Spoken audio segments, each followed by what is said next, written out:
Salut et bienvenue sur Cuisine Santé Facile. Nous voici donc 24 heures après le trempage de notre soja. Vous voyez, j'ai changé de récipient. Et nous allons mesurer, comme je l'ai dit hier, pour voir la quantité que nous avons après avoir trempé, dépulpé et laissé gonfler. Regardez, vous voyez, je crois que vous voyez très bien. Vous voyez très bien la qualité d'eau, comment l'eau est. Vous avez vu, l'eau a jauni. Ce sont ces impuretés-là qui sont sorties. Donc là, nous allons passer et nous allons voir ce que cela nous donne. Je vais passer.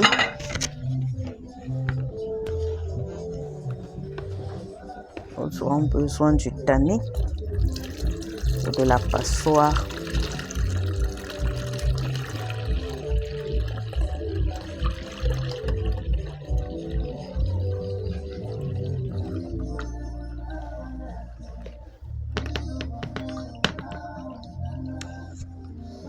Donc, vous avez vu la qualité d'eau, l'eau a changé de couleur parce que justement les toxines contenues dans le soja, les toxines sont sorties. Et là, voilà donc ce que nous avons comme couleur. Voilà la quantité de soja que nous avons 24 heures plus tard. Voilà, je crois que vous voyez très bien. Et comme je vous l'avais promis, nous allons mesurer. Hier, c'était un bol. On va voir quelle quantité ça va donner. Il faut vous rappeler qu'on a enlevé.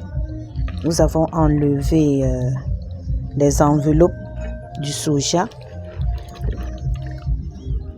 Voilà. J'espère que vous voyez bien. Voilà, cette quantité est déjà largement supérieure à celle que nous avions hier. Et justement, c'est normal. Après trempage, le soja reprend sa texture de fraîcheur, son eau perdue et tout ça. Donc nous allons mesurer ensemble et voir ce que cela nous apporte. Voilà déjà. Versons là.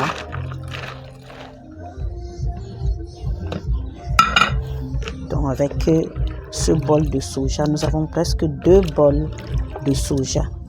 Presque 2. Donc je tenais donc à vous montrer ce que j'ai eu après avoir trempé mon soja. Autre chose, je voulais vous parler des différents plats que vous pouvez réaliser avec ce soja trempé. Avant, quand vous avez trempé votre soja comme tel, vous pouvez conserver pour 2 semaines, 2 semaines, 1 mois maximum comme cela. Donc, si vous ne voulez pas mixer directement, vous mettez dans des bocaux et vous mettez au congélateur. Vous mettez les quantités que vous allez utiliser parce que lorsqu'on a dégivré un aliment conservé, on ne le recongèle pas. Donc, ça va faire partie d'une autre vidéo. Je vais vous montrer comment se fait la conservation des aliments au frais. Donc, ceci, où vous les mixez, où vous allez mixer votre soja, mixer et faire bouillir et conserver. Et en mixant, vous pouvez ajouter déjà des ingrédients que vous voulez, les condiments que vous voulez et ajouter du poireau. Si vous vous apprêtez pour une sauce, pour ajouter aux légumes ou à d'autres préparations, vous allez ajouter des poireaux, des oignons et du ginger selon votre goût, du poivre blanc. Et vous mixez ensemble et vous faites bouillir pendant 5 minutes et vous conservez, vous mettez dans des bocaux, vous conservez et vous conservez comme je le disais en quantité utilisable, si c'est pour en petite et en grande quantité selon l'utilisation et vous allez les utiliser ainsi. Pour le soja, comme je le disais, vous pouvez utiliser pour des légumes. Donc, vous pouvez ajouter aux légumes, vous pouvez faire du gombo, vous ajoutez une quantité pour enrichir en protéines d'origine végétale votre sauce. Vous pouvez y ajouter dans des légumes, les autres légumes feuilles. Maintenant, vous pouvez utiliser comme plat unique en faisant du coquille comme nous avons parlé dans les précédentes vidéos. Vous faites les plats uniques en faisant du coquille ou bien en sautant Ça dépend de vous. Il y a même certaines personnes qui, avant de sauter, vont enlever la peau comme je l'ai fait là, parce que c'est pas tout le monde qui apprécie la peau. Les fibres insolubles sont plus concentrées sur les enveloppes du soja que nous avons enlevées. Bien qu'il y ait encore un peu sur qu'on retrouve dans les germes, ça ne sera pas, sont plus les fibres solubles.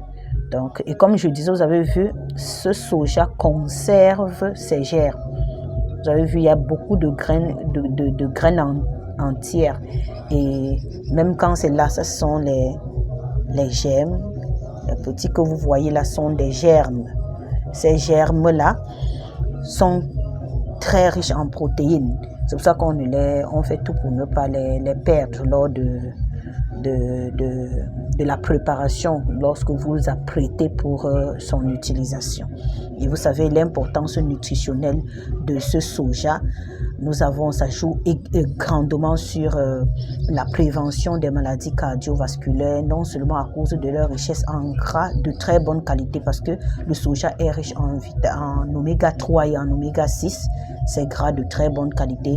Le soja est riche en flavonoïdes, et vous savez, bien que les gens aient toujours des sous-entendus sur cet antioxydant, c'est aussi un antioxydant qui est très bien pour prévenir les maladies cardiovasculaires et certains cancers comme le cancer de la prostate, le cancer du sein.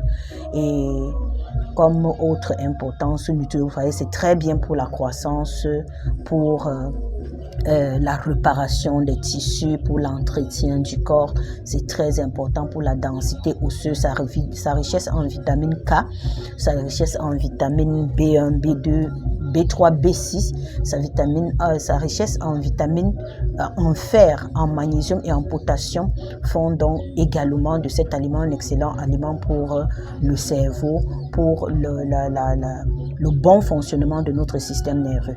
Donc voilà donc autant de choses que nous pouvons avoir dans le soja. Et il faut tenir compte aussi pour bénéficier, pour maintenir ou bien pour garder ces principes nutritifs et que cela soit franchement utilisé pour notre organisme. Il faut savoir aussi quel mode de cuisson utiliser, parce que si vous faites cuire le soja pendant plus de 30 minutes, vous allez perdre une certaine partie des principes nutritifs. Donc le mode de cuisson et le temps de cuisson jouent aussi sur la conservation des principes nutritifs d'un aliment. Et pour le soja blanc, lorsqu'on fait bouillir, lorsqu'on fait cuire, ça fait maximum 20 minutes au feu.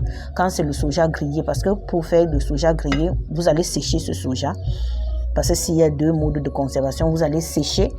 Après avoir séché, vous allez passer au feu et avoir la couleur brune. Vous ne laissez pas trop chauffer, que vous allez laisser au feu ce soja lorsque vous les grillez pour les utiliser, parce que généralement le soja grillé on l'utilise en sauce aussi. On peut faire de la sauce avec et on peut faire de la bouillie avec ce soja là. C'est en majorité, la majorité de personnes utilisent le soja grillé dans la bouillie pour enfants, et je vous dirais que c'est aussi très bien pour la bouillie même des personnes âgées, parce que ça apporte beaucoup, c'est très riche en éléments protecteurs contre les maladies cardiovasculaires.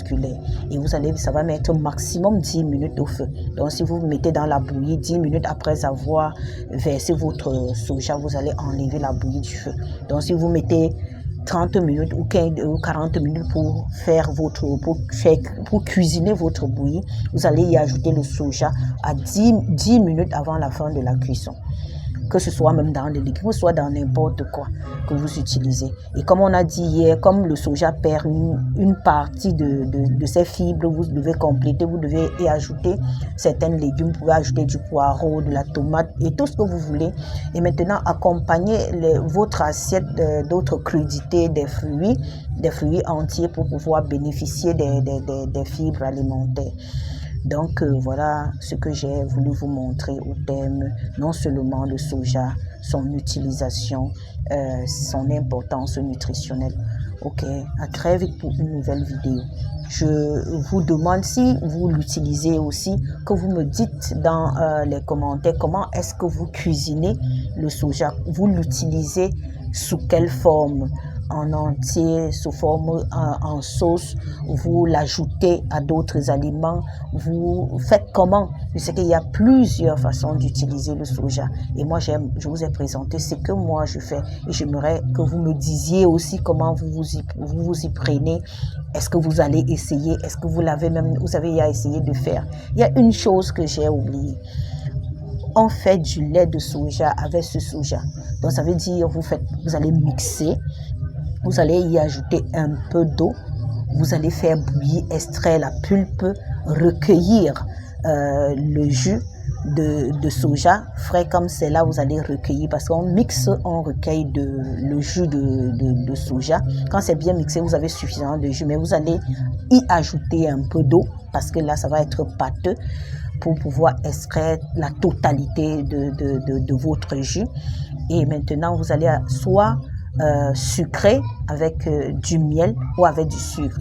Et lorsque vous sucrez, vous savez déjà que ça va modifier, la qualité nutritionnelle sera modifiée, mais ce qui est bien que ça conservera quand même ses principes nutritifs, ses acides aminés, ses 9 acides aminés, ses vitamines et tout cela. Et sachez que même pour le lait de soja, quand vous faites bouillir, après avoir extrait le jus, c'est 10 à 15 minutes maximum et vous enlevez du feu. Ça vous permet de garder tous ces principes nutritifs-là. Nous aurons l'occasion dans d'autres vidéos, nous allons vous présenter les différentes façons sous laquelle moi j'utilise. Je vais vous présenter ça, je vais vous montrer comment je cuisine avec. Ok. Et si vous avez aimé cette vidéo, n'oubliez pas surtout de commenter, de me dire comment vous faites, de partager pour que les autres puissent profiter de cet aliment jusqu'ici pas connu sous cette forme, pas connu avec ses propriétés nutritives, négligé parce qu'on se dit non, ça ne joue pas ces rôles-là. Donc, merci de m'avoir suivi et à très vite pour d'autres vidéos.